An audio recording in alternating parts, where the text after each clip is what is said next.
Hi guys, hi, how's it going? How you doing today? Hopefully today finds you well. I thought I would come to you and talk to you about some of the worst products that I tried in 2022. I always do like to talk to you guys about the products that I don't deem worthy of the money that I'm spending on them.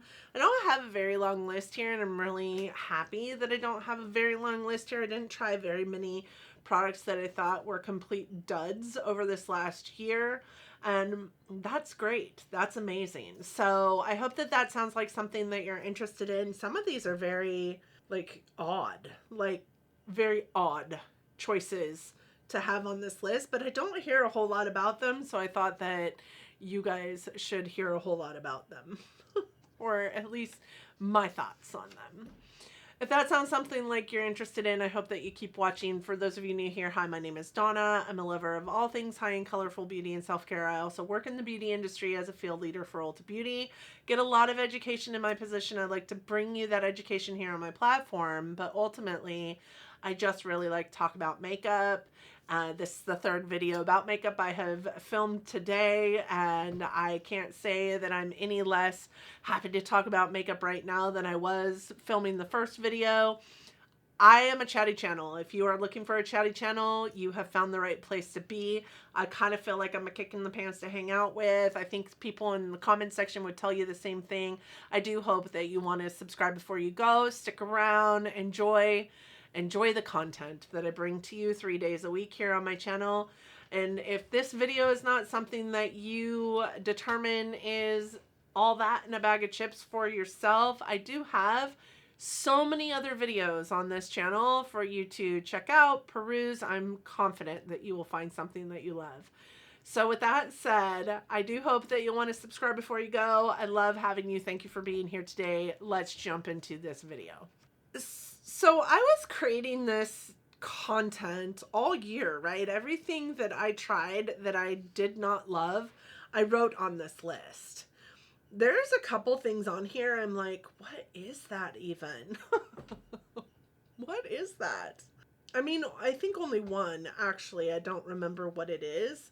I think I remember what it is, but I'm going to look it up really quick just so that I can remember what it is entirely. Oh, yes, I do. I remember. Okay, I'm going to put pictures up in here so that you guys can see what it is that I'm talking about. Do you guys love this little guy right here? I got him like at my last conference, and he's a Sasquatch because Sasquatch is a PNW like icon. So he sits back there and he's in every single one of my videos these days. I got it from one of my peers, so we brought everybody gifts. Anyways, I thought I'd show him to you so you just didn't think that there was some like hairball sitting there. I don't even know. And the first thing I have here is the LA Girl Ultimate Eye Intense Wear Eyeliner. I am a huge advocate for LA Girl eyeliners. These guys right here, these Shockwave gel eyeliners, some of the best eyeliners I own. I have them in every single color. I have them in lip liner form as well and use them as an eyeliner.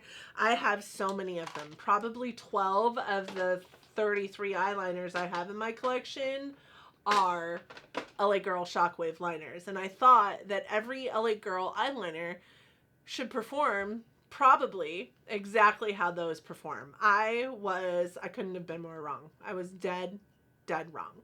This eyeliner was the hardest eyeliner. It was like so, I don't know, waxy.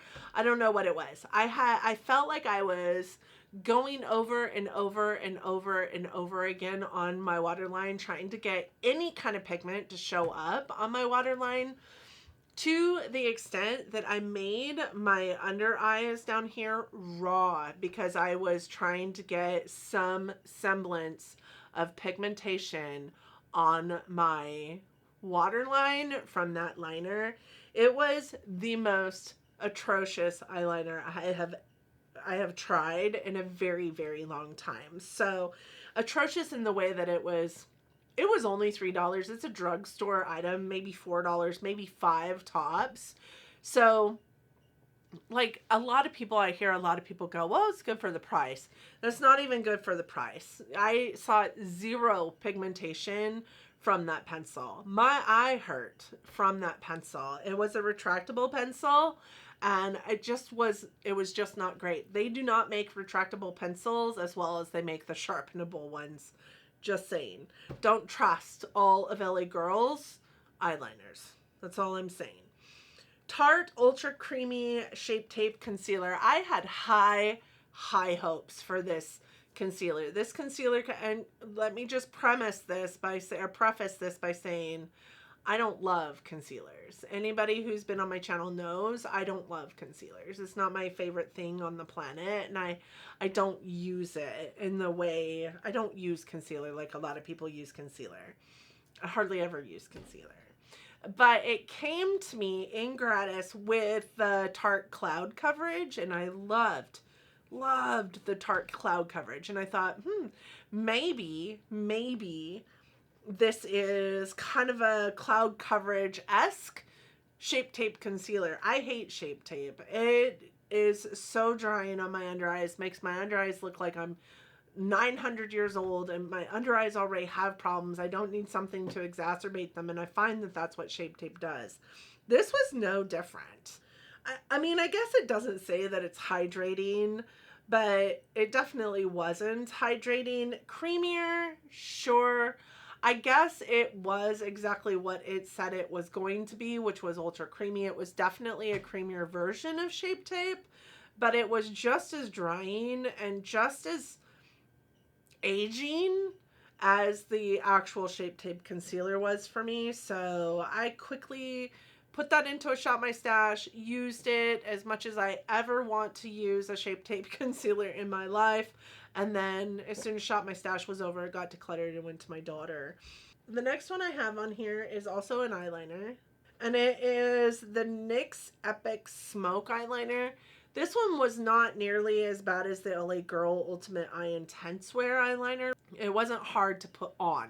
It was really creamy, nice and emollient, but I think that that's where the problem lied with this. It had kind of like a paddle brush at one end, and then it was the smoke eyeliner on the other end, and you put the smoke eyeliner on, and then you're supposed to be able to use this paddle brush to buff it out. And I felt like it was so creamy that using that paddle brush would just kind of take the eyeliner away. So then I would bring in a different kind of brush and buff it out underneath on my waterline and underneath on my lower lash line. Then I would find that once I was able to get it to the point where it did look buffed out and it wasn't like it didn't go away, it would travel.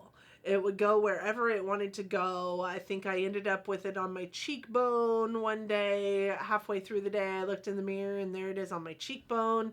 And it wasn't mascara because I was wearing lashes that day. I distinctly remember, because I remember my first thought being, well, maybe that's flaking mascara, but it wasn't. It was the eyeliner. So I think that that one is bad in a different way than the LA Girl one was. The LA Girl one, you couldn't get any pigment, and it was just so stiff that if you could get pigment, it wasn't going anywhere. You didn't even have any time to do anything with it.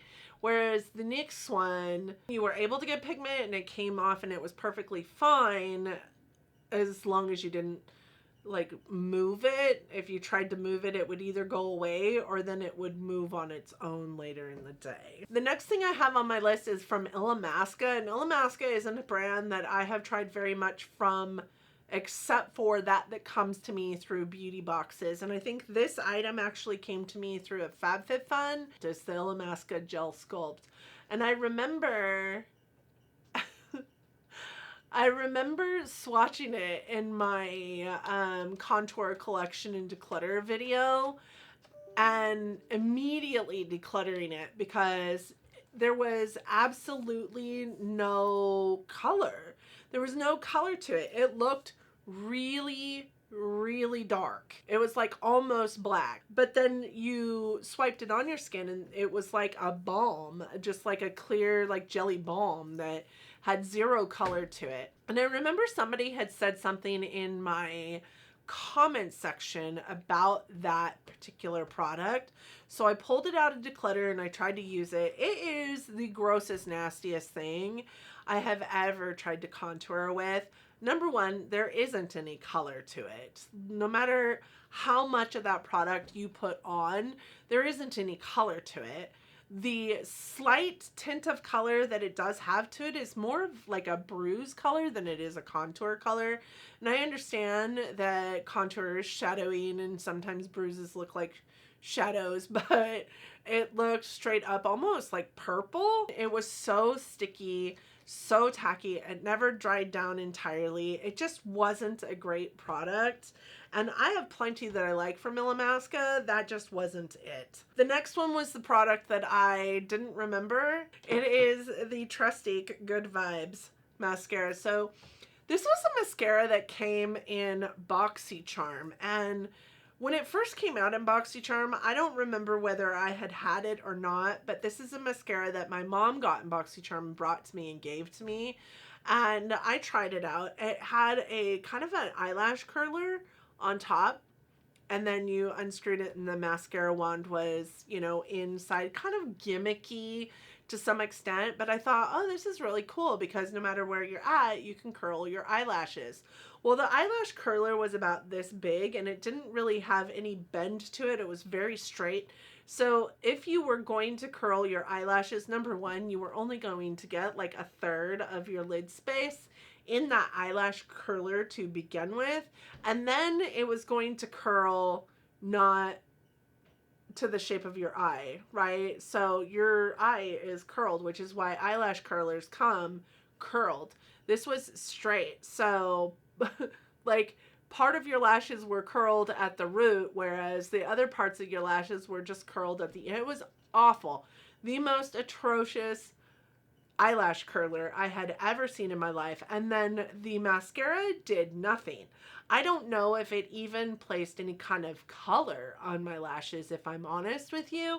I think it says that it is a lash boosting, clinically tested, refillable mascara with built-in lash curler. It's refillable. That I did not know. 100% lengthening, 100% curling, 85% voluming. No, this did none of those things. I like Trusteeq. I have a few items from Trusteeq that I really, really love. Most of them are face items like blushes or bronzers or whatever. And their crayons are freaking fantastic. I hated that mascara. And I don't often hate a mascara. I mean, I've not found the perfect mascara for myself yet, so there isn't one that I literally hate so much that I can speak about how much I hate it, except for this one. There was no purpose for it. It did nothing. And I don't think it was dried out, but it might have been. It was in a beauty box. Who knows? It didn't feel dry, though. That's just the thing. The next one I have is the Huda Lifeliner. If you guys have been around for a while, you might remember me bitching about this thing because I loved the eyeliner, but it was like putting tar on my eyelids. My eyelashes would stick together if they were touched at all with the wand. It wasn't like a pen, right? It was like a wand. If I touched my eyelashes at all with the wand, they would stick together, and then I couldn't pull any mascara through them. I couldn't do anything with them. That stuff was like tar. It was sticky. It wasn't bad. I had just purchased it and started to use it. So it was brand new. I cannot tell you how much I hated this eyeliner. I loved how it looked. It stayed glossy and brilliant black for hours. It went nowhere. But that's because it was like tar. It was awful. Getting it off was the absolute worst. Then we have the Essence Lash and Brow Gel. It's really cheap, right? Maybe a couple bucks, $2-3. It was clear.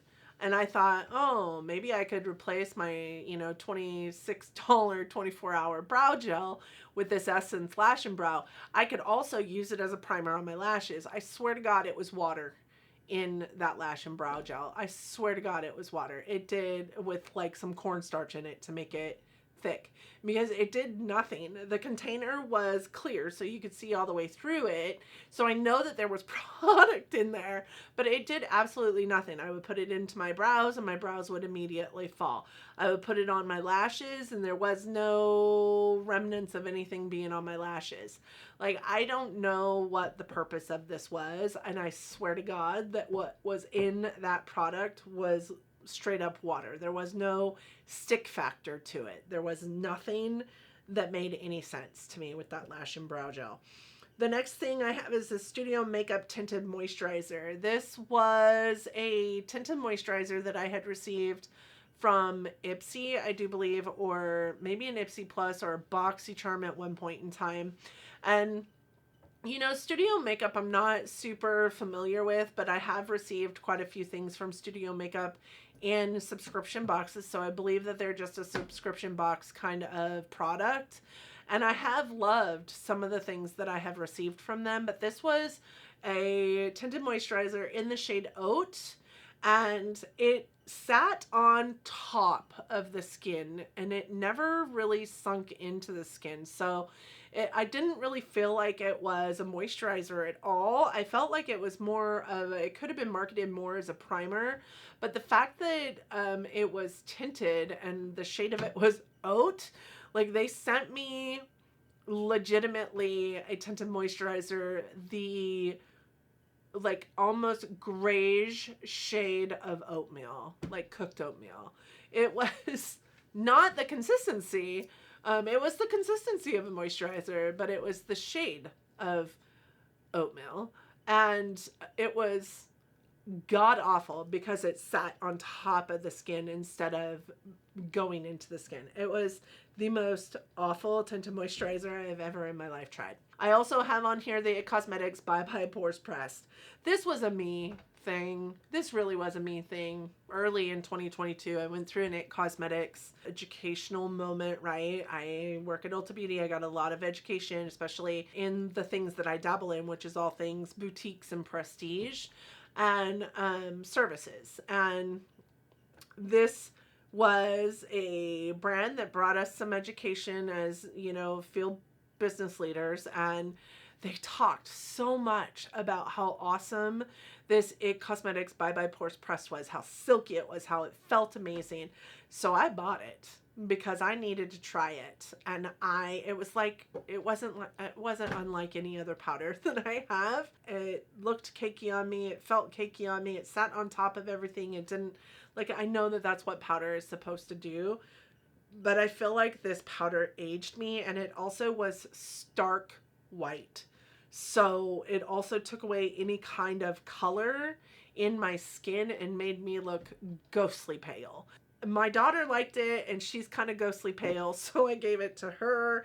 I had it and used it for about 3 weeks after I spent $40 on that powder. I will never do that again. The next item on my list is the Revlon Candid Concealer, and then the one after that is the e.l.f. Camo Concealer. And I think that these are just products of my total disdain for concealer. I don't think there was anything bad necessarily about the Candid Concealer. I didn't love the doe foot because it was kind of really fat and flat, but also like had a divot in it. I felt like I was getting way too much concealer every single time I tried to use it. And I know that some people wear their concealer like that, but that's just not who I am. The e.l.f. Camo Concealer, I had both the regular Camo Concealer and the hydrating Camo Concealer. The Camo Concealer is way, way too much like Shape Tape in my humble opinion. It is so drying. And then the hydrating one, I feel like is much like the Tarte ultra creamy Shape Tape concealer. It's more creamy, but I don't think it's any more hydrating than the e.l.f. Camo Concealer. I know that I am the anomaly here. I know that there's a lot of people out there that love both the camo and the hydrating camo. It's just not me. And I do think, like I said, the Revlon Candid Concealer and the e.l.f. Camo Concealer and Hydrating Camo Concealer just fall into the same realm of I don't love concealers as every other concealer that I've tried besides the ones that I found this year that I absolutely love. So I wouldn't necessarily say that if you're a lover of concealer that these are horrible concealers. I just do not love them because I'm not a lover of concealer. I felt like the Revlon Candid Concealer was, regardless of color, because I think I had a couple different colors of this concealer.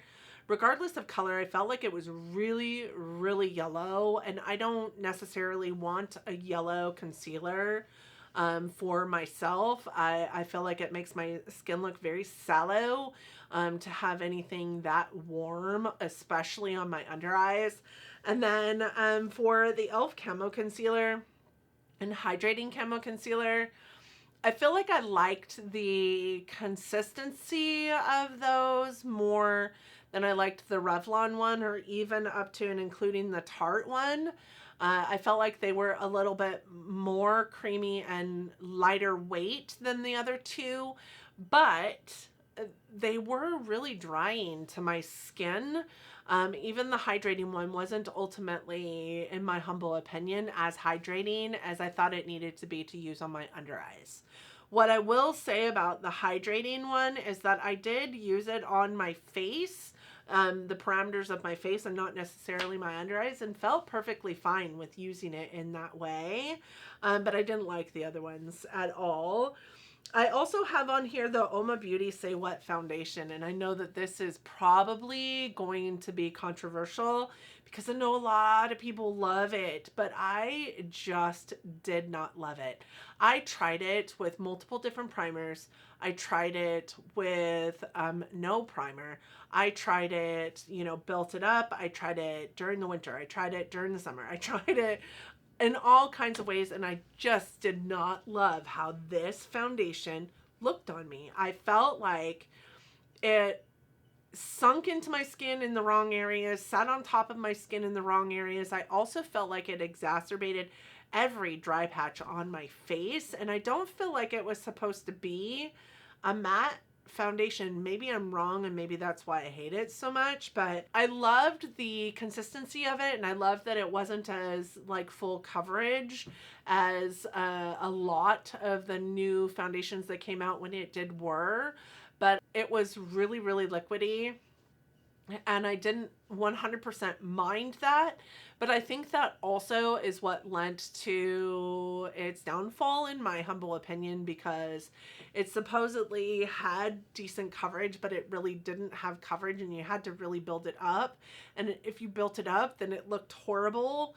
But if you left it as it was, it also looked horrible. It just did nothing to do me any favors in my skin. So I have the Reina Ribalde eye paints on here, and these were given to me. My aunt gave them to me as a gift, and initially I did like them. But the more and more I used them, the more and more I realized that they were what was making a mess on my face, whether I was using them as eyeliner, as brow product, as a primer for a dark eyeshadow, whatever it was that I was using them for, they were, again, I go back to the Fabfit Gel Sculpt. It was more of a balmy product, and it looked like it should be something like the KVD Super Brows. This is very, you have to, you touch it and it doesn't, you really kind of have to warm it up on your skin in order for it to kind of come off on your skin. It comes off on a brush fine, but if you want the pigmentation like this, and then once you get it on, it really doesn't go anywhere. It's not going to like go everywhere. Whereas the Reina Ribalde ones were more of kind of like a balmy texture, almost like a lip balm. And you barely had to touch them, and your finger could almost go down to the bottom of them. It was like a lip balm in a pot is exactly what it felt like. I did get a bunch of the Reina Ribalde products my aunt brought me when she was working at Walmart, and I do have a couple of those products that I really, really love, but these just were not it. They went all over the place. They never 100% dried down. like this. I do have the Beauty Crop Stuck On You eye primer on here because it is an eye primer that I purchased from Ipsy before I stopped subscribing to Ipsy through the point system that Ipsy had. And I thought it was going to be something like a MAC paint pot, but then again, it was very emollient, very balmy, very creamy, and I found that every single time I used it, no matter what I put over the top of it, it would crease. So, and I don't have a problem with creasing lids, so I know that this primer was the problem. So I had that one that I was using and a brand new one on bench because I really did have high hopes that this was going to replace the paint pot. And I just got rid of the brand new one. I put it into a giveaway, and then the other one I gave to my daughter. I don't even think it's worth using as, because it did have a nice little tint to it. I don't even think it was worth using as a gel like eyeshadow or cream eyeshadow of any kind because it creased. It creased so bad. I think it also did a little bit of like exacerbation of texture on my eyelids as well.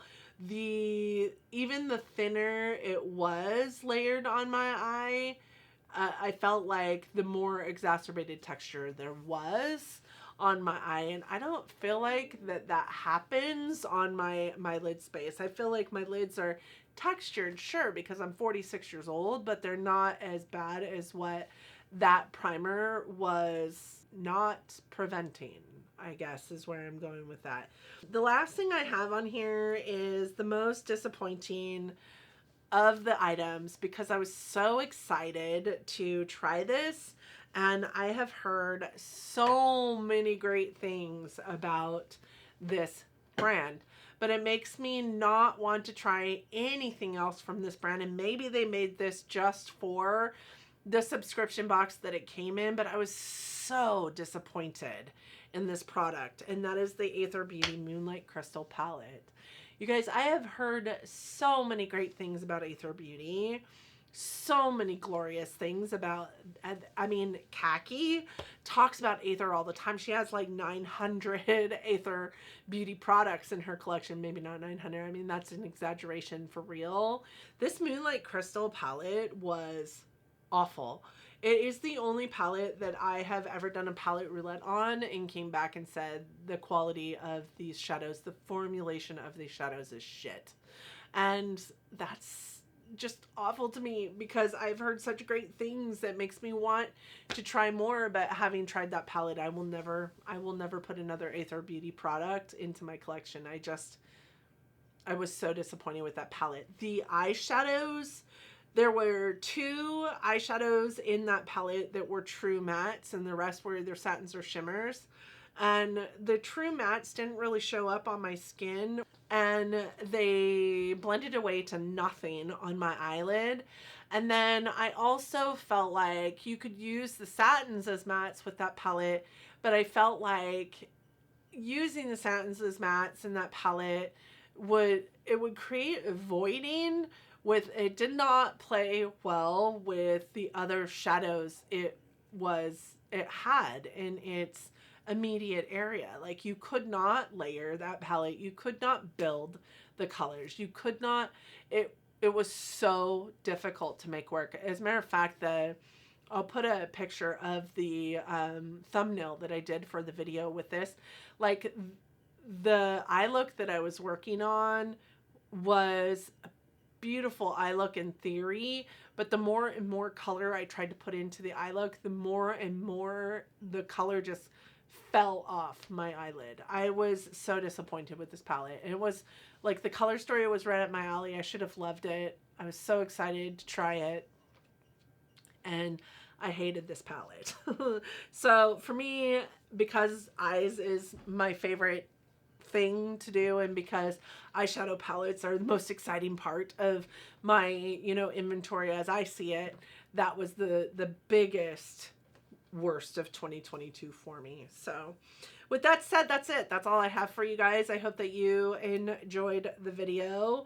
I tried to, as negative as it is, not make it super negative. I wanted to make sure that you guys understood the exact reasons why I was saying these were the worst of. And I would love to hear your thoughts on what were my worst of 2022 products. Now, just to let you know that these are products that I tried for the first time in 2022, and that's what my favorites looks like as well. So I hope that you guys enjoyed this video, and if you did, I hope that you'll want to give it a thumbs up. I hope that you and yours are safe out there, that you're healthy and that you're doing well, that you're living your life as best you can in this crazy world that we're living in right now, and that you are all loving each other, but loving each other from afar. And until next time, bye friends.